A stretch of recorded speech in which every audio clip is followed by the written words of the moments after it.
पालकमंत्री धनंजय मुंडे, पंकजाताई मुंडे, प्रकाशदादा सोळंकी, लक्ष्मणराव पवार, बाळासाहेब आजबे, सुरेश धस, नमिताताई मुंदडा, माजी आमदार भीमराव धोंडे, संजय दौंड, मधुसूदन केंद्रे, राष्ट्रवादीचे अध्यक्ष राजेश्वर चव्हाण, शिवसेनेचे सचिन मुळूक, कुंडलिक खांडे, भाजपचे राजेंद्र मस्के, बहुजन विकास मोर्चाचे बापूराव पोटभरे, पापा मोदी, डॉक्टर योगेश क्षीरसागर, वाल्मिक कराड, जयसिंग सोळंकी, अजय मुंडे, वैजनाथ सोळंकी, बाजीराव धर्माधिकारी, रमेश अडसकर, अशोक डग, अनेक राजकीय पक्षाचे मान्यवर इथं उपस्थित आहेत। ते सर्व विविध राजकीय पक्षाचे उपस्थित असणारे आजी माजी पदाधिकारी, शासनाचे आयजी, विभागीय आयुक्त, जिल्हाधिकारी, पोलीस अधीक्षक, मुख्य कार्यकारी अधिकारी, शासनाचा विविध खात्याचा उपस्थित असणारा अधिकारी वर्ग, माझ्या बीड जिल्ह्याच्या कानाकोपऱ्यातून आलेले सगळे लाभार्थी, सगळे प्रतिष्ठित नागरिक, ग्रामस्थ, पत्रकार मित्र, बंधू भगिनींनो आणि माझ्या तरुण मित्रांनो, जरा उशीर झाला। खरं तर हा कार्यक्रम बऱ्याच दिवसापूर्वी होणार होता, पण सतत काही ना काही महत्वाचे कामं निघायची आणि त्याच्यामुळे कार्यक्रम पुढे ढकलला जायचा। आता देखील उद्याच्याला डॉक्टर बाबासाहेब आंबेडकरांच्या महापरिनिर्वाण दिनाच्या निमित्तानं चैत्यभूमीला जाऊन सकाळी मुख्यमंत्र्यांना आम्ही सगळेजण तिथं दर्शन घेणार आहोत आणि तिथून नागपूरला जाणार आहोत, कारण परवा दिवशीपासून अधिवेशन आहे। हिवाळी अधिवेशन म्हणून जे आपण ओळखतो ते नागपूरला होत आहे आणि त्याच्यामुळं कार्यक्रम घ्यायचा नाही घ्यायचा, त्याच्यामध्ये धनंजयला बरंच काही मिरवणूक काढायची होती, इतर कार्यक्रम घ्यायचे होते, पण सकाळी एक राज्यपाल महोदयांनी शालेय शिक्षण विभागाचा कार्यक्रम घेतला, तिथं मुख्यमंत्र्यांना जाणं क्रमप्राप्त होतं, त्यामुळे थोडासा उशीर झाला। हवामान बदललंय, ह्या दिवसामध्ये कधी गारपीट पाऊस आपण डिसेंबरमध्ये बघितला नव्हता, परंतु ग्लोबल वॉर्मिंगचं संकट आलंय, चक्रीवादळ आलंय, आंध्र प्रदेश, तामिळनाडू, इथं तेलंगणा त्याचा झटका बसलेला आहे आणि त्याच्यामुळं राज्य सरकार ह्या सगळ्या गोष्टीची नोंद घेत आपल्या बळीराजाला मदत झाली पाहिजे अशा प्रकारची भूमिका आहे आणि त्याच्यातूनच एकनाथराव शिंदेंच्या मनामध्ये कल्पना आली, महायुतीच्या सरकारच्या मनात कल्पना आली, शासन आपल्या दारी, लोकांना हेलपाटे मारून द्यायचे नाही। जे काही केंद्र सरकारच्या योजना असतील, राज्य सरकारच्या योजना असतील, ते आमच्या लाभार्थीच्या दारामध्ये जाऊन त्याला तिथं द्यायच्या। आत्ताही आपण त्याचा प्रात्यक्षिक त्या ठिकाणी बघितला, अनेकांना आपण लाभार्थ्यांना लाभ देण्याचा प्रयत्न केला, करोडो लोकांना आपण आतापर्यंत लाभ दिलाय। अजूनही महाराष्ट्रातल्या इतर जिल्ह्यामध्ये त्या ठिकाणी जायचंय।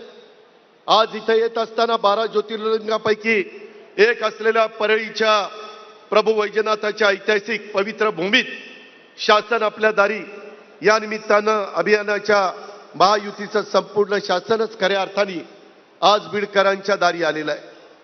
मी आपल्या सगळ्यांचं या निमित्तानं स्वागत करतो, प्रभू वैजनाथाच्या चरणी नतमस्तक देखील होतो। इथली पवित्र भूमी अनेक मोठ्या मोठ्या मान्यवरांच्या नावाची भूमी म्हणून ओळखली जाते।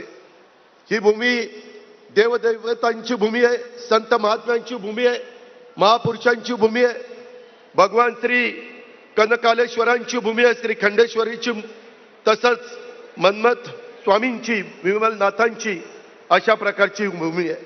अंबेजोगाईच्या आपल्या योगेश्वर देवीची ही भूमी आहे, कुलस्वामीची सटवाई देवीची ही भूमी आहे आणि 12 ज्योतिर्लिंगापैकी ज्याचा उल्लेख धनंजयने आपल्या भाषणामध्ये केला त्या परळीच्या प्रभू वैजनाथाची ही भूमी आहे, दासोपंत महाराजांची भूमी आहे।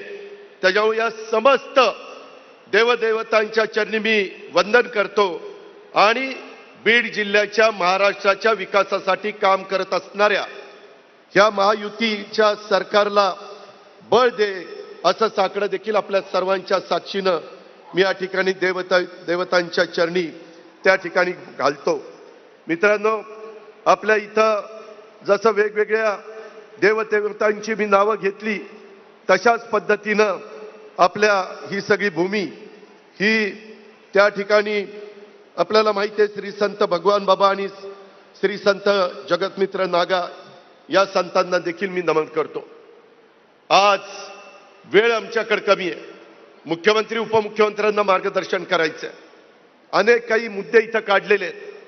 खरं तर इथं ज्यावेळेस आम्ही संभाजीनगरला मधल्या काळामध्ये आपल्या एकंदरीत मराठवाडा मुक्ती संग्रामाला 75 वर्ष झाली, त्याच्यामध्ये एक चांगला कार्यक्रम दिला. 60,000 कोटीचा कार्यक्रम मुख्यमंत्र्यांनी आणि या महायुतीच्या सरकारने दिला. आत्ताच मी प्रकाशरावांशी बोलत होतो. आपल्या इथं पाण्याचा प्रश्न आहे, त्याच्यामध्ये समुद्राकडे जाणारं पाणी हे नाशिक आणि त्या भागातनं माझ्या नाथसागरमध्ये कसं येईल, तिकडच्याही लोकांचं भागेल आणि माझ्या इथल्या शेतकऱ्यांनाही मदत होईल. माझ्या इकडच्या भागातलं माजलगाव धरण असेल, इतर धरणं असतील, त्यालाही पाणी मिळेल. अशा प्रकारची योजना ह्या सरकारने आखलेली आहे. त्या योजनेला देखील मुख्यमंत्र्यांनी मान्यता दिलेली आहे. जलसंपदा मंत्री म्हणून देवेंद्रजींनी त्याच्यामध्ये लक्ष घातलेलं आहे. मित्रांनो, एकंदरीतच काम करत असताना आज तुम्ही व्यासपीठावर बघितलं असेल, थोडंसं वेगळं चित्र तुम्हाला पाहायला मिळतंय. मी आपल्याला सगळ्यांना सांगतो, या निमित्तानं महाराष्ट्राला सांगतो, कुणीच राजकीय जीवनामध्ये कायमचं शत्रू नसतं, कायमचं मित्र नसतं. ही गोष्ट लक्षात घ्या. आपल्या इथं युगपुरुष छत्रपती शिवाजी महाराजांनी आपल्याला एक आदर्श आपल्या पुढे निर्माण केलेला आहे. शाहू फुले आंबेडकरांच्या विचारधारा घेऊन आम्ही सगळे पुढे चाललेलो आहे. इथं विचारधारा वेगवेगळ्यांच्या वेगवेगळ्या असतील, परंतु शेवटच्या माणसाला मदत झाली पाहिजे. इथला सर्वांगीण विकास झाला पाहिजे. सर्वसामान्य माणसाला वाटलं पाहिजे की हे शासन माझ्याकरता काम करत आहे. ही भूमिका एकनाथरावांच्या सतत मनामध्ये असते आणि त्या पद्धतीनं आम्ही पुढे जाण्याचा प्रयत्न करतो. मित्रांनो, अनेक वेगवेगळ्या प्रकारचे प्रश्न आहेत. त्याच्या संदर्भामध्ये हे प्रश्नाचा ओहापोह करत असताना आपल्याला हेही माहिती, आता हेलिकॉप्टरमध्ये उतरत असताना इकडच्या भागामध्ये आल्यानंतर चारी बाजूचे झालेले चांगले रस्ते दिसून येत आहेत. काही रस्त्यांची कामं चालली. येताना देखील माजी मुख्यमंत्र्यांची उपमुख्यमंत्र्यांची चर्चा चालू होती. पंकजाताई पण तिथं ऐकत होत्या की केंद्राचे नरेंद्र मोदींच्या नेतृत्वाखाली जे सरकार अतिशय सक्षमपणे काम करत आहे, त्याचा प्रत्येकाच्या 4 राज्यांच्या निवडणुकीच्या निकालावरून उभ्या भारताला आला. आणि आज भारत देश पुढे झाला पाहिजे. त्याच्यामध्ये देशामध्ये नाही तर जगामध्ये भारताची शान मान वाढली पाहिजे. भारताची अर्थव्यवस्था मजबूत झाली पाहिजे. आपण $5 ट्रिलियन पर्यंत पोहोचलं पाहिजे. त्याच्यामध्ये महाराष्ट्र $1 ट्रिलियन असला पाहिजे. अशा प्रकारे आम्ही सगळेजण काम करतोय. त्याच्यामध्ये विरोधाला विरोध करून काही चालणार नाही. आणि म्हणून राष्ट्रवादी काँग्रेस पक्षाने मधल्या काळामध्ये देशाचे नेते नरेंद्र मोदींच्या आपण भरभक्कम पाठिंबा दिला पाहिजे. अशा प्रकारचे नेतृत्व सारखं सारखं त्या ठिकाणी मिळत नाही आणि त्याच्यामुळं ह्या नेतृत्वाला आपण अधिक पाठबळ दिलं पाहिजे. ह्याच उद्देशाने आम्ही मधल्या काळामध्ये या सरकारमध्ये आलो. कधी कधी बातम्या येतात की यांच्यात मतभेद आहेत. विरोधकांच्याकडे आज कुठलाही मुद्दा राहिलेला नाही आणि त्याच्यामुळे काही पण बातम्या, काही पण कंड्या उठवण्याचं काम करतात. आम्ही सगळेजण अतिशय एकोप्याने सर्व जाती धर्माला कसं आपल्याला बरोबर घेऊन जाता येईल. आज महाराष्ट्रामध्ये त्या आपल्याला माहिती आहे, जाती जातीमध्ये वेगवेगळ्या मागण्या, सकल मराठा समाजाची आहे, माझ्या धनगर समाजाची आहे, माझ्या आदिवासी समाजाची आहे, माझ्या ओबीसी समाजाची आहे. जरूर डॉक्टर बाबासाहेब आंबेडकरांनी संविधानाच्या माध्यमातून हा अधिकार प्रत्येकाला दिलेला आहे. तुम्ही तुमच्या मागण्या रास्त पद्धतीनं कायदा हातामध्ये न घेता मागू शकता. सरकार म्हणून स्वतः एकनाथरावांनी त्याच्याबद्दलचा शब्द, ज्या दिवशी दसरा होता, दसऱ्याच्या सभेमध्ये मुंबई ही आपली सगळ्याची राजधानी, देशाची आर्थिक राजधानी तिथं दिलेला आहे. त्याच्याबद्दल कमिटी नेमलेली आहे, त्याच्याबद्दल अभ्यास चाललेला आहे. त्याच्यात कुठेही आम्ही दुर्लक्ष करत नाहीये. ही गोष्ट माझ्या परळीच्या शासन आपल्या दारी कार्यक्रमाच्या निमित्तानं तुम्हाला तर मला सांगायचंच, परंतु महाराष्ट्राला जनतेला पण सांगायचं आहे. मित्रांनो, ह्याच्या संदर्भामध्ये ज्यांच्या तोंडामध्ये आरक्षणाचा घास घातलाय त्याला धक्का न लावता इतरांना पण आरक्षण देण्याची भूमिका महायुतीच्या सरकारची, एकनाथराव शिंदेची, देवेंद्रजींची, माझी आणि आमच्या सगळ्या सहकाऱ्यांची आहे.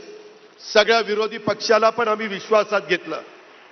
स्वतः मुख्यमंत्र्यांच्या अध्यक्षतेखाली सह्याद्रीला बैठक झाली, त्यांनी पण त्या सगळ्या गोष्टीला पाठिंबा दिला. पण आपल्याला आपल्या बाप दादांनी, वरिष्ठांनी जाती जातीमध्ये अंतर पाडायला, तेढ निर्माण करायला, जाती जातीमध्ये त्या ठिकाणी कुठंतरी एकमेकाच्या मनामध्ये वेगळ्या प्रकारची भावना निर्माण करायला सांगितलेलं नाही. शिवाजी महाराजांनी पण 18 पगड जातीला घेऊन हिंदवी स्वराज्याची स्थापना केलेला इतिहास आपल्या सगळ्यांच्या समोर आहे. आणि महायुतीचं सरकार देखील या राज्यातल्या चांद्यापासून बांद्यापर्यंत 18 पगड जातीला बरोबर घेऊन पुढे चाललेलं आहे. आणि हे पुढे जात असताना देशातल्या वेगवेगळ्या राज्यांचे जे निकाल लागलेले आहेत त्यामध्ये त्यांनी देखील स्वतः पंतप्रधान नरेंद्र मोदी साहेबांना अतिशय मोठ्या प्रमाणावर पाठबळ त्या बाबतीमध्ये दिलेलं आहे. आज हे सगळं काम करत असताना मला आवर्जून तुम्हाला सगळ्यांना सांगायचं आहे, योजना तर इतक्या आहेत, त्या सगळ्या योजनांचा फायदा तुम्ही घेण्याचा प्रयत्न करा. त्यामध्ये कुणालाही आम्ही दुर्लक्षित त्या ठिकाणी ठेवू इच्छित नाही. मला आपल्याला सगळ्यांना सांगायचं की इतक्या वेगवेगळ्या प्रकारच्या योजना आपण दिलेल्या आहेत. त्याच्यामध्ये तुमचे पालकमंत्री धनंजय मुंडे यांच्याकडे एकनाथरावांनी कृषी खात्याची जबाबदारी दिलेली आहे. एक चांगल्या पद्धतीनं गेल्या 4 महिन्यामध्ये 150 दिवसात 75 निर्णय कृषी विभागाने एकनाथराव शिंदेच्या नेतृत्वाखाली धनंजयच्या मदतीने घेतलेले. शेतकऱ्यांना कुठेही काही अडचण आली, कांद्याचा प्रश्न आला तरी आम्ही त्यांना तिकडं पियुष गोयल आणि बाकीच्या मान्यवरांच्याकडे आम्ही यांच्याकडे पाठवलं. दिल्लीला तिथं पीक विम्याच्या मुदतवाढीचा विषय असो, नेहमीच धनंजय आणि त्यांचे सगळे सहकारी आग्रही असतात. यावर्षी आपण मोठ्या दुष्काळाला सामोरं जातोय. संकटाच्या काळामध्ये माझ्या शेतकऱ्याला आधार देण्यासाठी आपण 1 रुपयामध्ये पीक विमा योजना सुरू केलेली आहे. मित्रांनो, पंतप्रधान पीक विमा योजनेमध्ये आपल्याला माहिती आहे नुकसान भरपाईसाठी 48,34,745 अर्ज मंजूर झालेले, 2,105 कोटी 14 लाख रुपयाची रक्कम मंजूर झालेली आहे. 26,57,049 अर्जांना म्हणजे शेतकऱ्यांना 1,273 कोटी 65 लाख रुपयाचं वाटप झालेलं आहे. 21,77,696 अर्जांचं हे 831 कोटी 14 लाख रुपयाचं वाटप करण्याची प्रक्रिया सुरू आहे. धनंजयची धडपड चाललेली आहे. आम्ही एकनाथराव, देवेंद्र, आम्ही सगळेजण त्याला साथ देण्याचा प्रयत्न करतोय.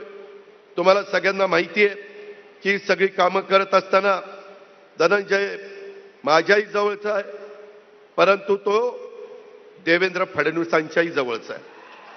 आणि एकनाथराव पण त्या बाबतीमध्ये चांगल्या कामाला त्याला भरभक्कम पाठिंबा देत असतात. आणि त्याच्यामुळं तुम्ही त्याबद्दल काही काळजी करू नका.